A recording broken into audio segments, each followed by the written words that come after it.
They constantly are talking about how to be a top G and how to manipulate women.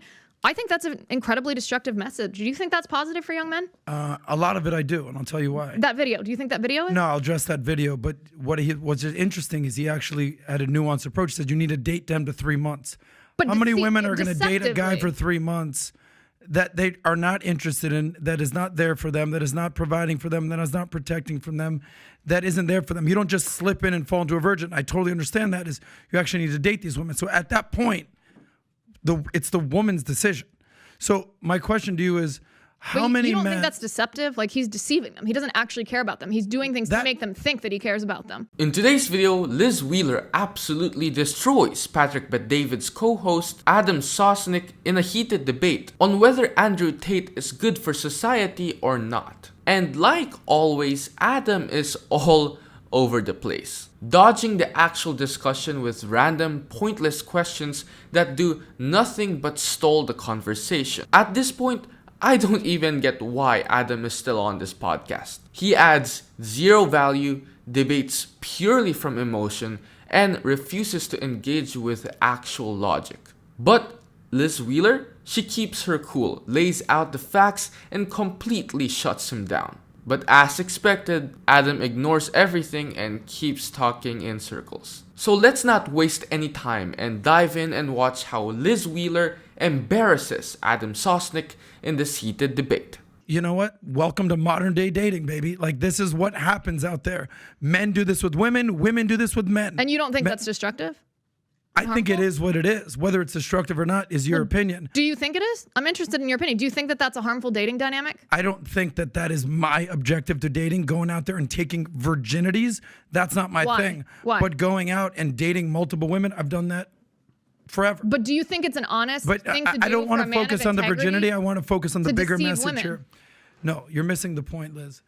What percentage of men are millionaires in the world? I don't think that's the point. The point is what they're telling young men. I'm asking you a question, Miss Liz Wheeler, because I respect your opinion. You're beautiful, you're smart, you're educated. What percentage of men are millionaires? I don't know. Take a guess. You're smart. I have no idea. You have zero.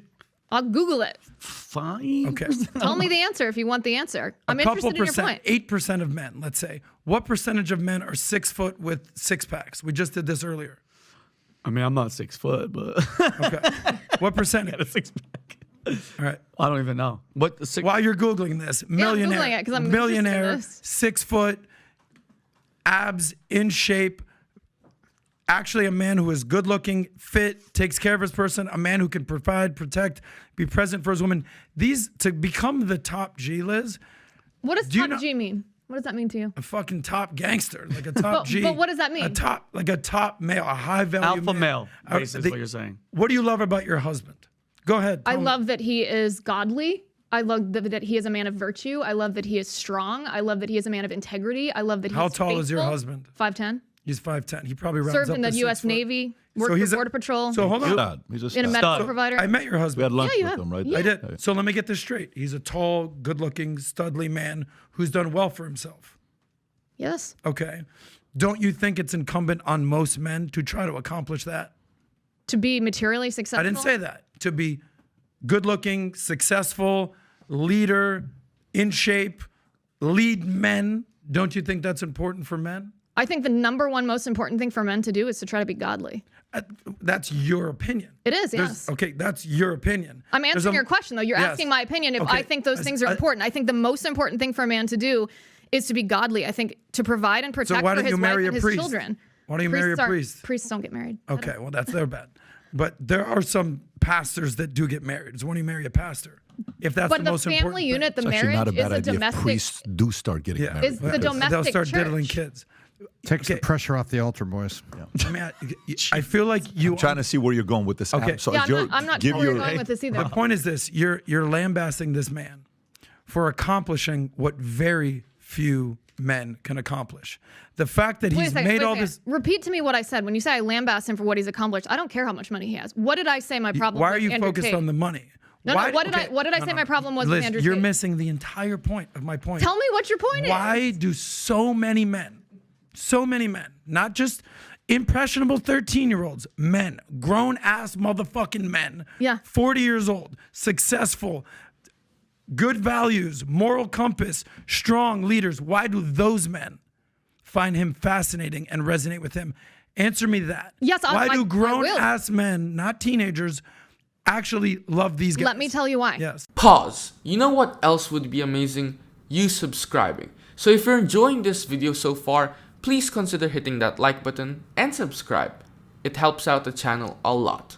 Now, Liz brings up a great point. Andrew Tate isn't teaching leadership or self-improvement. He's selling young men a fantasy that being rich and dominant automatically makes you powerful. And worse, he's encouraging deception and manipulation. He's encouraging deception and manipulation to get what you want. And when Liz points out that Tate literally promotes tricking women into relationships just to use them, Adam shrugs it off as modern dating, as if that somehow makes it okay. And that's the problem with Tate's whole brand. He doesn't teach men to be confident. He teaches them to be arrogant and entitled. He doesn't teach leadership, he teaches control, and Adam, like so many Tate fanboys, can't seem to separate success from exploitation. And the funniest part is when Adam asked for Liz's opinion, and when she did, Adam just says, well, that's your opinion. Don't you think that's important for men? I think the number one most important thing for men to do is to try to be godly. That's your opinion. It is, yes. Okay, that's your opinion. Like, dude, you asked for her opinion. What do you want? It's honestly embarrassing. And it's what I said before. Because Western they're all toxic culture, masculinity? you live in the United States of America. You understand that the most powerful politicians and the most powerful cultural influences, James Cameron, for goodness sake, in Hollywood, called testosterone a toxin.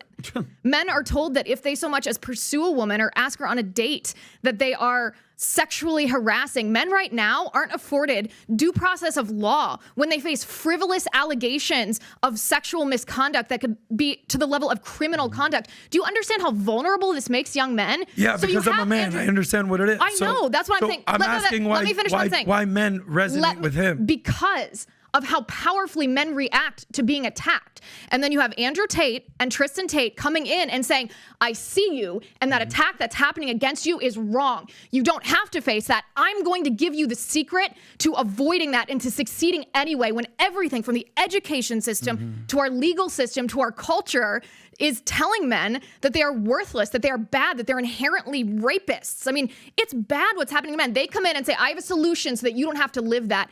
That's more powerful than a drug, Adam. That's why men find it attractive. You bring up a good point, but you've never been a man.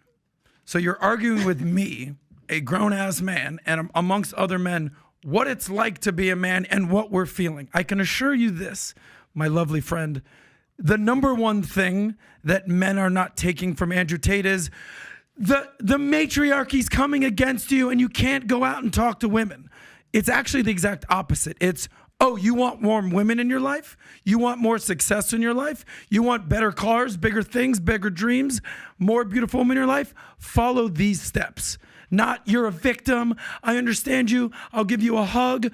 Let me show you what's going on. Adam, so let's do this. You used one of Andrew Tate's words that he uses to describe the attack on masculinity about an hour ago on this show. That's how deeply Andrew Tate's message is in your own mind. I'm observing it. What's the word? The Matrix. Okay. He's the one that made that word long after the movie become a staple in every young man's vocabulary. The Matrix is after you. Here's how you avoid the Matrix. Here's how you're successful in spite of the Matrix. I'm not telling you how to feel. You can feel however you want. So what's your point? How young men react. Adam argues that Tate isn't telling men they're victims, but he's telling them how to get rich, get women, and be successful. But here's the issue. Tate isn't actually helping men build real success. He's selling them a scam. His Hustlers University program promised young men they'd become wealthy, yet most students made little to no money, while Tate cashed in millions. Liz stays focused, logical, and doesn't get baited into Adam's emotional arguments. She points out that Tate's whole brand is built on manipulation, not just towards women, but towards the very men who follow him. Meanwhile, Adam keeps throwing out buzzwords like the Matrix without realizing that he's just repeating Tate's marketing tactics, not making an actual point. At the end of the day, Liz Wheeler completely exposed Adam Sosnick's weak defense of Andrew Tate, and it wasn't even close. Adam kept dodging the real issue, scrambling to defend the guy who built an empire on misleading young men and exploiting women. But this is it for today's video. If you've enjoyed, make sure to like, subscribe, and share your thoughts in the comment section down below.